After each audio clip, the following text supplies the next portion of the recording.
What is up, diehards? Wes Monell in the building for AWOL Sports with Paul Durfee, Dill Monell, Leo Holmes. We're hanging out talking NBA. We got the playoffs. We got some great players to talk about. Let's get straight to it. Paul, after watching that series, shifting over into this Golden State series, wasn't a pretty game one for them, for Dallas.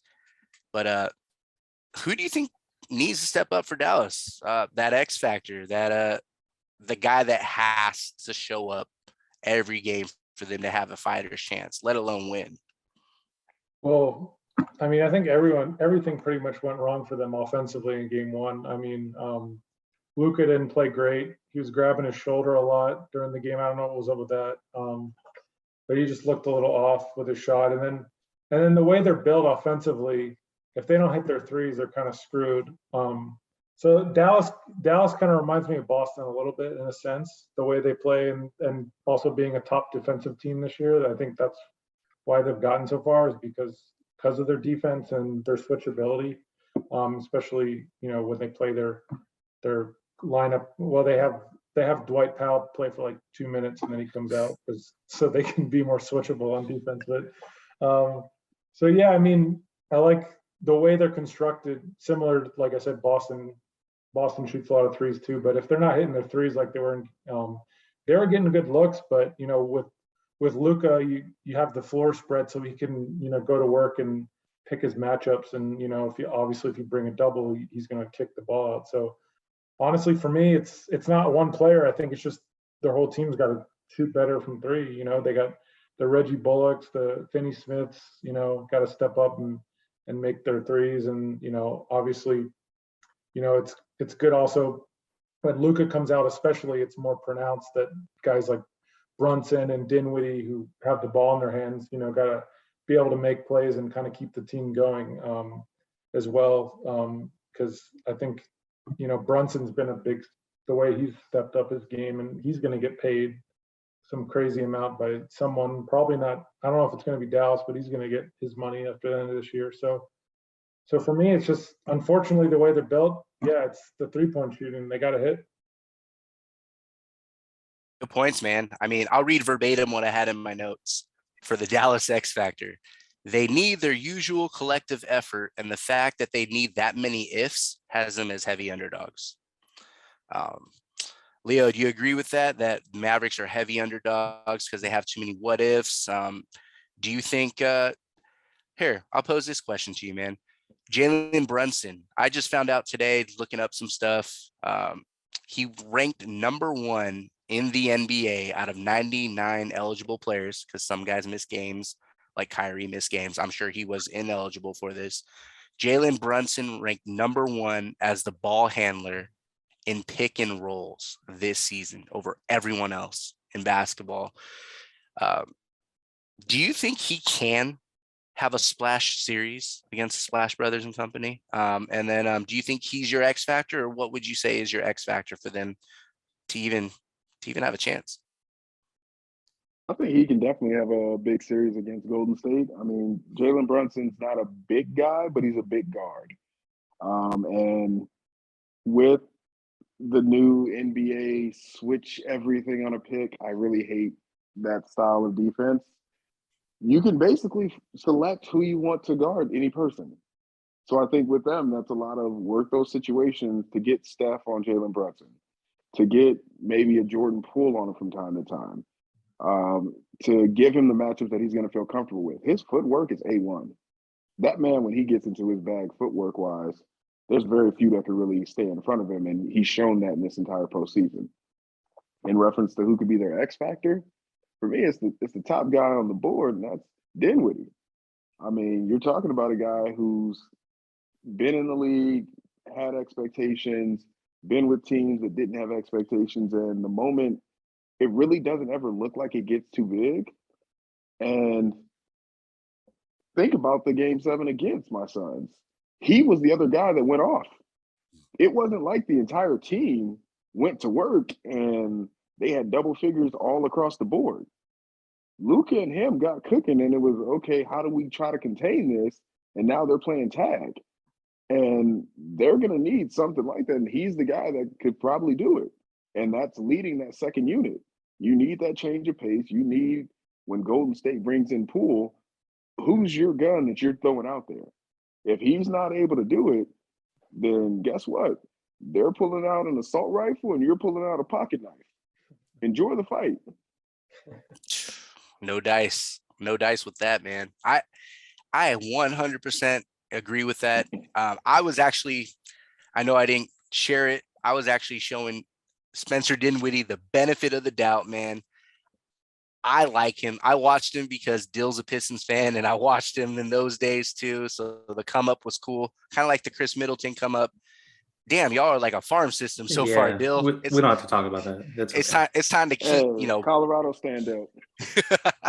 It's cool. Y'all will build that thing around Cade, who should have won Roy, but no, we'll talk about that in a minute. So, dude, I love Dinwiddie. I agree with you. He needs to show up. I'm giving him the benefit of the doubt that he will show up. So it was me kind of calling out Brunson saying, hey, show up because you didn't today.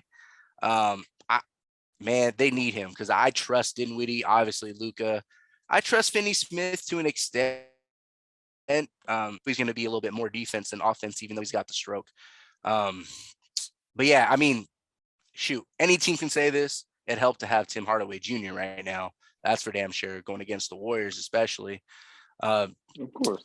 Dill, who do you think's going to win this series, man? I mean, Wiggins, he's doing Wiggins things. You know, he's got that help defense to make him look just a tad better against Luka. Hey, all you need is that team defense and that lengthy dude on Luka kind of frustrate him a little bit. Who do you think wins this series? And do you think Wiggins and Poole come through all the way? I got the Warriors winning this series. If we're putting games on it, I'm going to have to say 5 games right now. Even though I do respect Luka and the Mavs and, you know, the cast we were just talking about here, I just don't see a way for them to, you know, to kind of fight this uphill battle at this point. Hey, I'm going to root for 7-game series no matter what if my team's not playing in it, right? As selfishly as an NBA fan. But again, I think it's too much of an uphill battle. I think between one of those two guys, Poole and Wiggins, it's probably going to be Poole contributing more on the offensive end just because of what Wiggins has to do on defense, kind of like he was talking about Mikal Bridges. So again, he's trying out there. He's got to do what he's got to do. I just don't expect him to be coming through on the offensive end when it comes to Wiggins. So I think it is going to be mainly, you know, Steph, obviously, Clay, and Poole. Can we trust Poole? I think we can. I think at this point, he doesn't really have that much pressure on him. He just has to go in there, and he should go in there with no conscience because they need him. At the end of the day, there's really not that much depth, in my opinion, behind that. And you kind of need that extra spark in scoring in the playoffs. If you have that caliber of a guy who just has that green light in his mind and doesn't mind missing a few shots here and there, you got to continue to shoot. You need those guys, especially when you got to dig deep. Everyone's tired. You know, these games are lengthy. Everyone's, you know, played 100 games, you know, close to that at this point. So yeah, you're going to need that youth, especially, you know, with some of their older castmates that they got there leading the charge. You have an interesting point about Poole. Of course, any coin has two sides. Paul, we talked about Poole recently. Let's take Poole out of the equation. Let's say he struggles. Do you trust this version of Dre and Clay and even Wiggins to have enough offense in this series? Because I know you brought up Dallas being one of the better defensive teams in the league. On top of that, although inexperienced, they are one of the better defensive teams. A little bit different offensive Golden State team that we're used to, aside from Steph Curry. What are your thoughts? Say Poole's out of the equation, struggling. Do you trust the rest of the guys on out? It's tough. I mean, obviously they have more offensive firepower than Dallas, you know, altogether.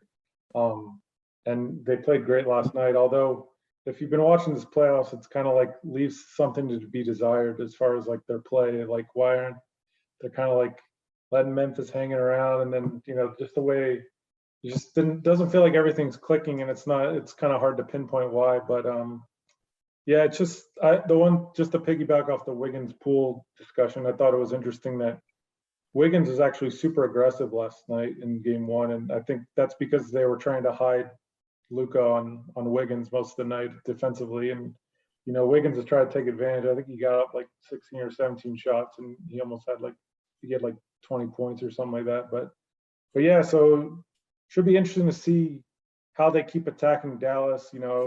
As far as like whoever Luke is going to guard, are they going to give a lot of shots to that person or everything like that? But I mean, it's hard not to pick against the Warriors just because of their scoring depth. But I mean, we'll see. I mean, if they're gonna, another interesting thing I thought they did in Game 7 or Game 6 against Memphis is playing Looney got like 35 minutes and he had like over 20 rebounds. And they asked Mike Brown after the game like why they did that, and they're like, well, we talked to Draymond and Steph, and they're like, we want this guy in the lineup. And so it should be interesting to see what Looney's role is in the rest of the series, because we know Dallas, technically starts Dwight Powell, but then they take him off for Kleber because he can stretch the floor. But so it should be interesting to see if Looney stays on the floor.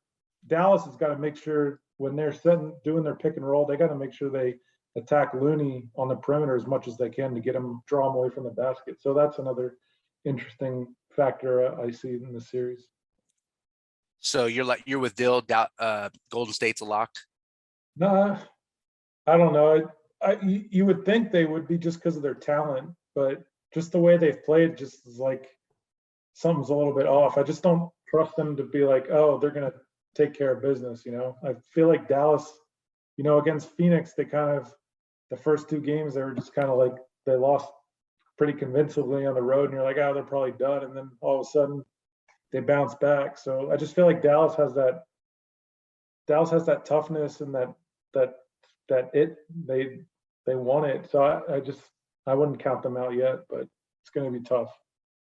So Leo, man, I saw you nodding, I saw you shaking. I want to hear what you got to say too, man. But first of all, should we get the brooms for this series or even a gentleman's sweep? Like, what's your call? Oh yeah, it's Golden State in 5. Dallas, I'll give you the benefit of getting 1 game, but yeah, Golden State about to handle that. You could pretty much just chalk them into the NBA Finals. Yeah, the head shaking is on Wiggins, because I'm hearing multiple times Wiggins doing Wiggins things, and I'm just wondering, what is Wiggins things? Because the Wiggins I know, I mean, he made 1 All-Star game and he started, and then he hit the iceberg. He became the Titanic and dripped right down to the bottom of the ocean. The Wiggins I know, I mean, he was over there in Minnesota, doing nothing. The Wiggins I know got traded before he even played a game with. Like, I ain't seen no Wiggins that actually shows me any consistency. So, I mean, I like the fact that he played good defense against Luka. I mean, you were the number 1 overall pick. I have some standards I think you should be able to do. And if your scoring ain't gonna be consistent, then yes, defensively you should be there. He was aggressive, and that's what he has to be. If you look at most of the top series of recent history, it's attacking the guards that you try to hide. Attacking Luka when you try to hide him. Attacking CP3 when you try to hide him. Attacking Steph. Kyrie. Remember, in them finals, it was a lot of that, getting that switch so Steph is guarding somebody that he don't need to be guarding and saying, I'm going to get you in some foul trouble or something to get that shot off the court because you ain't going to be here to shoot it. So Wiggins got to stay aggressive. I just think Golden State, too many weapons. And if Jordan Poole ain't scoring, that's fine. I trust Otto Porter. I trust some of the guys they got in their depth because they've been in positions to do it. We're not saying guys that just haven't played and basically been out of the league. We talk Belenska. He's been in the league. He's put up numbers in different places. They got names that just, like Boston, like Miami, you don't think about them as much and you don't know how they're going to impact a certain night because they might get 10 minutes, they might get 30. They might go off for 2 points, might go off for 20. But they're all there ready to go. And hey, when your gun got that many bullets in it, Dallas's little pea shooter ain't gonna do too much because they got about 3 bullets to really go. Because if you think about Dallas, Luka can create his own shot. Spencer Dinwiddie can create his own shot. Jalen Brunson on some nights can create his own shot. You can't give me another guy that's actively playing for them in this series right now that can go create a shot. But on Golden State, I can name 4, 5, 6 guys that I can get the ball to, say ISO, and let them go get a bucket. That's the difference for me. I don't know about that. I'm not sold on them. Other Steph? guys. Steph, 1, Poole, 2, Wiggins. maybe. Well, you saying Wiggins things, so we're gonna include Wiggins based on that argument. Oh, I'll Porter. elaborate on the Wiggins things in a moment. You and I can grill Wiggins for an hour straight. Trust me on that. I was giving him love it. credit for like the first time in his life for me. So, but I yeah, I love don't it. I love trust him. I don't even trust Poole, bro. Like that's where I'm at. I'm like, all right, I trust Steph. I don't trust this version of Clay. I don't trust Dre to score. I don't trust anyone else. And the second guy is more like a half to me, and that's Poole. Otto Porter capable. You know, these guys are capable. I give you Yeah. that. Capable. I don't trust them like you do. Hey, I'm not saying let's go give him a max contract and let's put these guys as the lead of the team. I'm just saying if I start putting them numbers, Luka and Steph, you're gonna have that argument of what you want to take. You start talking plus minuses. Now, as we start going 2 for 2, 3 for 3, 4 for 4, and down the line, Golden State gonna start getting them wins as you go down the line. That's my trust. That's what they done, but all good things come to an end, right? Oh no, that's a Oh. fact. Hey, trust me, Dill knows. If I gotta see, you got the picture of Steph over there looking at the ceiling. It looks like he's about to Bernie, but I know he wasn't Bernieing at that time. If I gotta see him dance on the court one more time, I'm gonna throw a mouthpiece at Steph. And I ain't saying sorry, and you can't find me.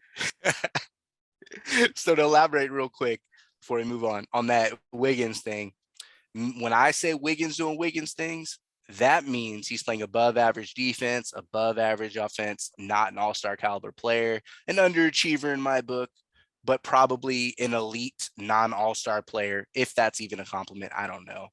So he's one of the best non-all-star players in the league. I just kind of don't like that he didn't live up to his rep. Like you mentioned, number one and all that. I'm with you. There's a time where I can get over that to an extent. I love the Golden State fit from the get. Who wouldn't? A talent like that on a team like that, it made too much sense. He should be flourishing. He should be, absolutely. I'm not high on Wiggins. I'm just trying to give him credit for game one. He did really well.